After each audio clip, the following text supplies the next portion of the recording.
बातमीपत्रामध्ये आता पाहणार आहोत 25 मिनिटात 50 बातम्या अतिशय वेगवान स्वरूपात सुरुवात करूयात।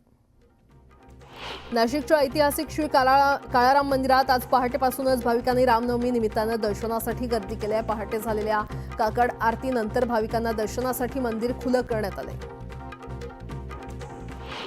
नागपूरच्या प्रसिद्ध पोद्दारेश्वर राम मंदिरात आज रामाच्या दर्शनासाठी भाविकांनी पहाटेपासूनच गर्दी केली आहे। याच राम मंदिरातून संध्याकाळी शोभायात्रा काढण्यात येते। या शोभायात्रेची सुरुवात मुख्यमंत्री देवेंद्र फडणवीस, नितीन गडकरी, चंद्रशेखर बावनकुळेंसह सर्वपक्षीय नेते रामरथ ओढून करतात।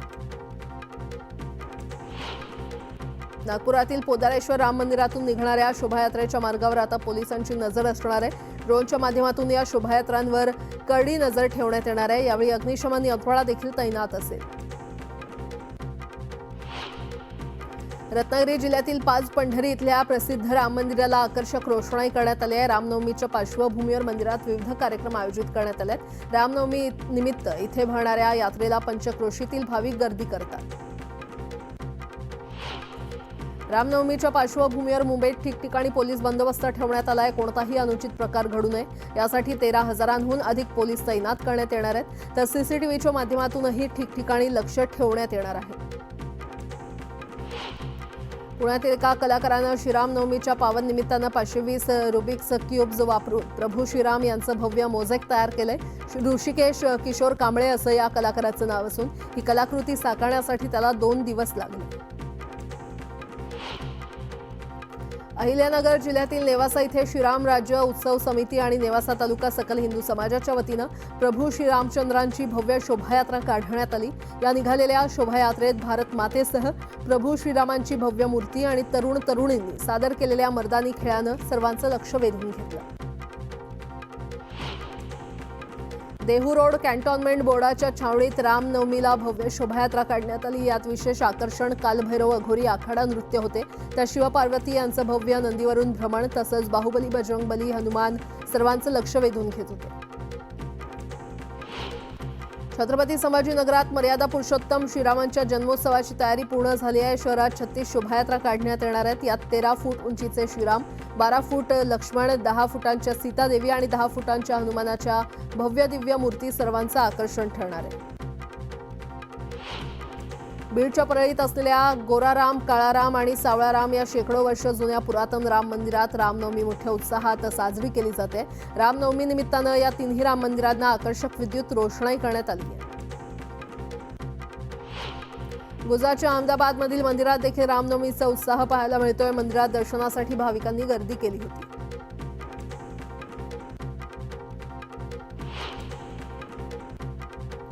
अयोध्येतील श्रीराम जन्मभूमी मंदिरात पहाटेपासूनच दर्शनासाठी भाविकांनी मोठी गर्दी केली आहे। रामनवमीच्या पार्श्वभूमीवर अयोध्या नगरीमध्ये मोठा पोलीस बंदोबस्त तैनात करण्यात आला आहे।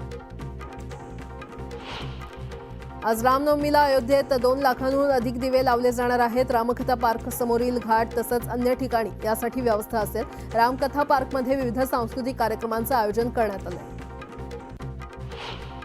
काश्मीरची राजधानी श्रीनगरमधल्या शंकराचार्य मंदिरात देखील रामनवमी उत्साहात साजरी करण्यात आली।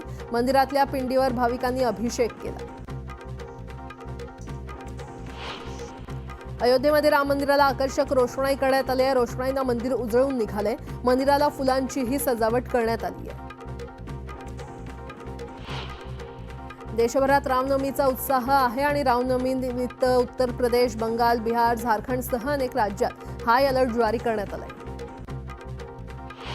सुवर्ण बाजारात सलग दुसऱ्या दिवशी शनिवारी मोठी घसरण झाली। चांदीचे भाव हे 3,800 रुपयांनी कमी होऊन ती 90,000 रुपये प्रति किलोवर आलेली आहे। दुसरीकडे सोन्याच्या भावात देखील 1,100 रुपयांची घसरण झाल्यानं ते 89,500 रुपये प्रति तोळ्यावर आले।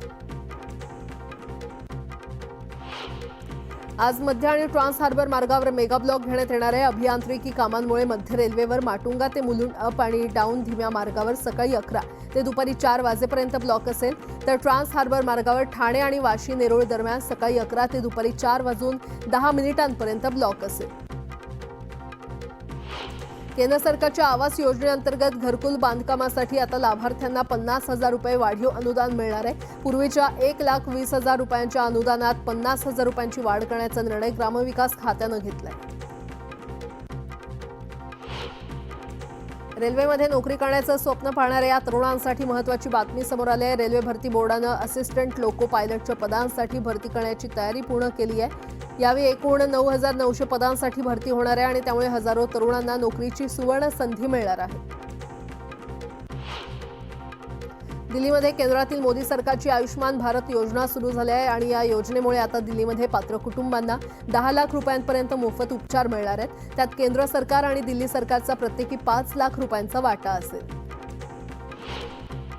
गोंदिया जिल्ह्यातील पुजारी टोला धरण परिसरात बिबट्याचा मुक्त संचार पाहायला मिळाला। मक्काटोला गावात या बिबट्यानं कुत्र्याची शिकार केली। या घटनेमुळे परिसरातील नागरिकांमध्ये भीतीचं वातावरण पाहायला मिळालं। अक्कलकोट तालुक्यातील वागदरी येथे ग्रामदैवत परमेश्वर यात्रा उत्साहात पार पडली।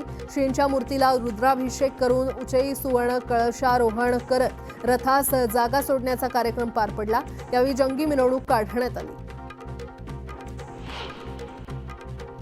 अमरनाथमधील माजी नगरसेवक रोहित महाडिक यांच्या कार्यालयामध्ये अज्ञातांनी तलवारीनं हल्ला केला। कार्यालयातील दृश्य सीसीटीव्हीमध्ये कैद झाली असून पोलिसांनी गुन्हा दाखल करत आरोपींचा शोध घेण्यास सुरुवात केली आहे। सिंधुदुर्गातील चिपी येथील विमानतळावर येत्या 18 एप्रिलपासून एअर अलायन्सची मुंबई सिंधुदुर्ग मुंबई सेवा सुरू होण्याची शक्यता आहे। तर एअर अलायन्सबरोबरच इंडिगो कंपनीची विमानसेवा देखील सिंधुदुर्गासाठी सुरू करण्याबाबत युद्धपातळीवर प्रयत्न सुरू आहेत। मध्य रेल्वेच्या सोलापूर विभागाकडे आर्थिक वर्ष 2024-25 मध्ये प्रवासी वाहतूक, मालवाहतूक सेवा आणि इतर कोचिंग उत्पन्न एकत्र करून 837 कोटींचा महसूल मिळवत महत्त्वाचा टप्पा गाठलाय। बदलत्या हवामानाचा फटका मासेमारीला बसलाय। मत्स्य दुष्काळामुळे मासेमारी बोटी किनाऱ्यावर लागल्यात। ढगाळ वातावरणामुळे मासे खोल समुद्रात जात असल्यानं मासे मिळणं कठीण होतंय। समुद्रात मच्छीचा दुष्काळ पडला असून मासे मिळणं कठीण झालंय।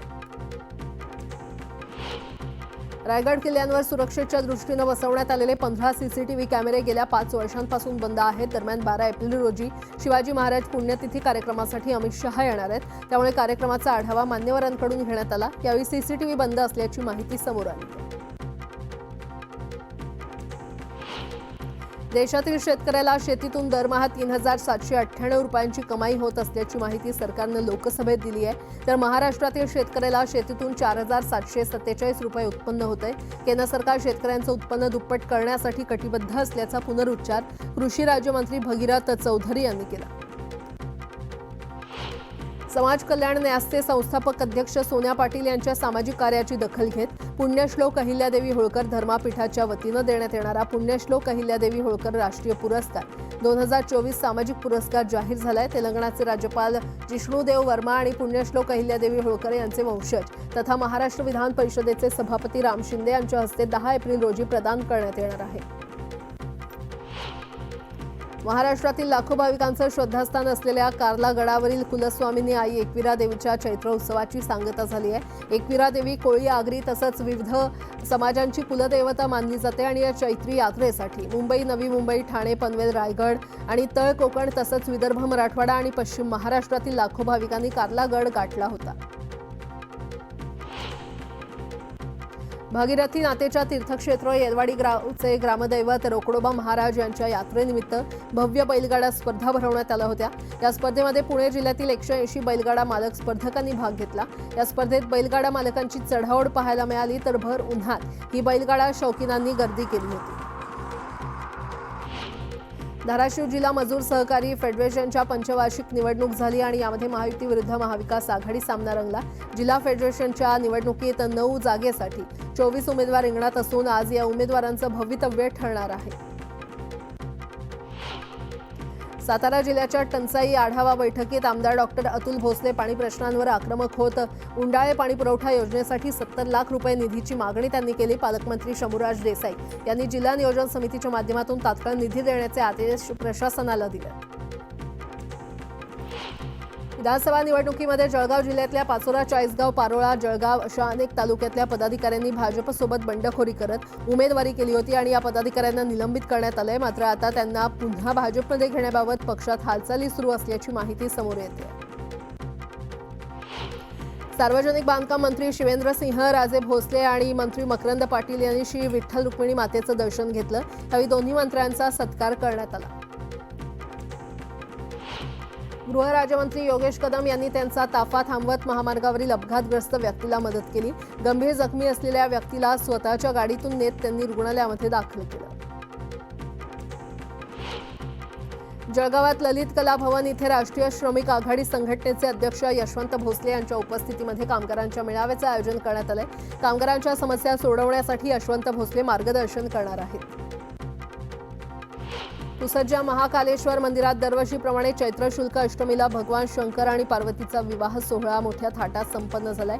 यावेळी शिवपार्वतीची बैलगाडीवरून वाजत गाजत मिरवणूक काढण्यात आली. आगळ्या वेगळ्या विवाह सोहळ्याला भाविकांनी मोठ्या प्रमाणात गर्दी केली. सणासुदीचे दिवस आणि उन्हाळा यामुळे मोगऱ्यासह अन्य फुलांचे भाव वाढलेले आहेत. लग्नसराईमध्ये महिला विशेषतः मोगऱ्याचे गजरे माळताना दिसतात. वाढत्या मागणीमुळे मोगऱ्याचे दर सध्या 800 रुपये प्रति किलोपर्यंत वाढलेत. ते आणखी वाढण्याची शक्यता आहे. राज्यातील बाजार समितीमध्ये कांद्याची 1,15,000 क्विंटलची आवक झाली. यात सोलापूर बाजारात लाल कांद्याची 35,000 क्विंटल तर नाशिक बाजारात उन्हाळ कांद्याची 39,000 क्विंटल इतकी आवक झाली. राज्यातील बाजार समितीमध्ये गव्हाची आवक कमी होत असल्याचं चित्र समोर आलंय. गव्हाला सर्वसाधारण 2,756 रुपये प्रति क्विंटल इतका भाव मिळालाय. रामटेक सरकारनं रब्बी विपणन हंगाम 2024-25 साठी किमान आधारभूत किंमत खरेदी योजनेअंतर्गत हरभरा आणि रब्बी धान खरेदी करण्याचा निर्णय घेतलाय. या दोन्ही धान्यांच्या विक्रीसाठी ऑनलाईन नोंदणीला सुरुवात झाली आहे. देशभरात द्राक्ष निर्यातीसाठी नाशिकची ओळख आहे. मात्र मागील वर्षीच्या तुलनेमध्ये नैसर्गिक आपत्तीमुळे 2024-25 हंगामात उत्पादनात 40% घट दिसून येते आणि त्यामुळे युरोपियन आणि बिगर युरोपियन देशात मागील वर्षी झालेल्या एकूण निर्यातीच्या तुलनेत द्राक्ष निर्यात जवळपास 40,000 टन कमी झाली आहे.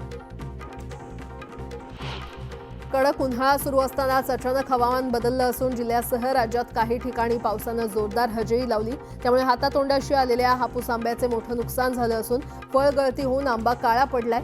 आंबा बागायतदारांचं 30% अधिक नुकसान झाल्याचा अंदाज आहे.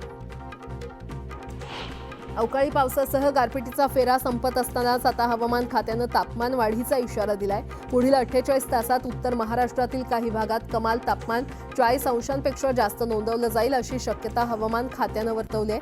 नंदुरबार, जळगाव, पुणे, धुळे आणि नाशिकसह लगतच्या नागरिकांनी काळजी घ्यावी असं आवाहन करण्यात आलंय. वाढत्या तापमानामुळे राज्यात महिनाभरात 30 जणांना उष्माघाताचा त्रास झाला. राज्यातील 14 जिल्ह्यांमध्ये उष्माघाताच्या रुग्णांची नोंद झाली. बुलढाणा, गडचिरोली आणि परभणी या जिल्ह्यामध्ये उष्माघाताचे सर्वाधिक प्रत्येकी 4 रुग्ण आढळून आले. राज्यात 2000 ते 2014 या काळात वक्फ जमिनींचे महाघोटाळे झाले. त्याबाबत लवकरच सरकार मोठी कारवाई करेल असं मुख्यमंत्री फडणवीसांनी म्हटलंय. त्यामुळे आता या महाघोट्यांमध्ये कोण कोण लिप्त होते याची माहिती लवकरच बाहेर येण्याची शक्यता आहे. वक्फ सुधारणा विधेयकावेळी शरद पवार गटाचे भिवंडीचे खासदार बाळ्यामामा हे लोकसभेत अनुपस्थित होते. यावरून उलटसुलट चर्चा सुरू झाल्या होत्या. मात्र आता त्यांनी यावर स्वतःच स्पष्टीकरण दिलंय. तब्येत बरी नसल्यानं उपस्थित राहू शकलो नाही अशी माहिती त्यांनी दिली. गुजरातमधून खैर वृक्षाची अवैधरित्या तोड करून महाराष्ट्रात विक्रीसाठी तस्करी करत असताना कासा वन विभागानं खैर तस्करांना अटक केली आहे. या कारवाईमध्ये तब्बल 8 लाखांचा मुद्देमाल जप्त करण्यात आलाय. मावळमधील गहुंजे साईनगरात कचरा वाहतूक करणाऱ्या डंपरखाली घेऊन एका वृद्धाचा जागीच मृत्यू झालाय. यानंतर नागरिकांनी डंपर चालकाला चोप देऊन पोलिसांच्या हवाली केलं. पुण्यामध्ये सरकारी नोकरीचा आमिष दाखवत नागरिकांना लुटणाऱ्या आरोपीला अटक करण्यात आलेली आहे. गेल्या 3 वर्षात आरोपीनं राज्यातील अनेक जिल्ह्यांमध्ये सुमारे 20 ते 30 जणांची फसवणूक केली आहे. त्याच्याकडून महाराष्ट्र शासनाच्या शिक्कांचा वापर करून बनवलेले लेटर पॅड, अनेक बनावट ओळखपत्र, बनावट नियुक्तीपत्र आणि विविध बँकांचे चेकबुक जप्त करण्यात आले. गडचिरोली शहरात चंद्रपूर मार्गावर असलेल्या दुकान गाळ्यांना आग लागल्यानं आगीमध्ये 4 दुकानं जळून खाक झाली आहेत. या भागातील वीज पुरवठा देखील काही काळ खंडित करण्यात आला होता.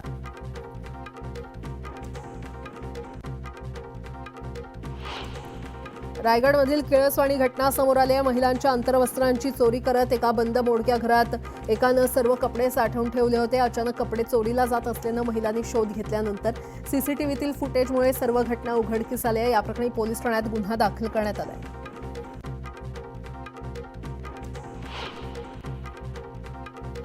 अमेरिकेचे राष्ट्राध्यक्ष डोनाल्ड ट्रम्प यांनी अमेरिकेची ताकद जगाला दाखवून दिली आहे. इराण समर्थित हुती बंडखोरांवर अमेरिकेचे हल्ले सुरूच आहेत. तर या व्हिडिओमध्ये एक अमेरिकन लढाऊ विमान हुती बंडखोरांवर बॉम्ब टाकताना दिसतोय. संजू सॅमसनच्या नेतृत्वाखालील राजस्थान रॉयल्सच्या संघानं घरच्या मैदानात खेळणाऱ्या श्रेयस अय्यरच्या पंजाब किंग्स संघाचा विजय रथ रोखला. पहिल्यांदा फलंदाजी करताना राजस्थानच्या संघानं निर्धारित 20 षटकात 4 बाद 205 धावा करत पंजाबसमोर 206 धावांचं आव्हान दिलं होतं. पण पंजाबला 20 षटकात फक्त 155 धावा करता आल्या. घरच्या मैदानावर देखील चेन्नई सुपर किंग्स संघाला पराभवाचा सामना करावा लागला. दिल्ली कॅपिटल्सच्या संघानं के.एल. राहुलच्या दमदार अर्धशतकाच्या जोरावर चेन्नईसमोर 184 धावांचं आव्हान दिलं. पण चेन्नईला हे आव्हान पेलवलं नाही आणि त्यांचा 25 धावांनी पराभव झाला. मुंबई विरुद्ध झालेल्या सामन्यानंतर लखनौचा कर्णधार ऋषभ पंत आणि गोलंदाज दिग्वेश राठी यांच्यावर बीसीसीआयनं दंडात्मक कारवाई केली आहे. निर्धारित 20 षटकं पूर्ण करायला 20 मिनिटं दिली जातात. पण स्लो ओव्हर रेटमुळे हा दंड ठोठावण्यात आलाय.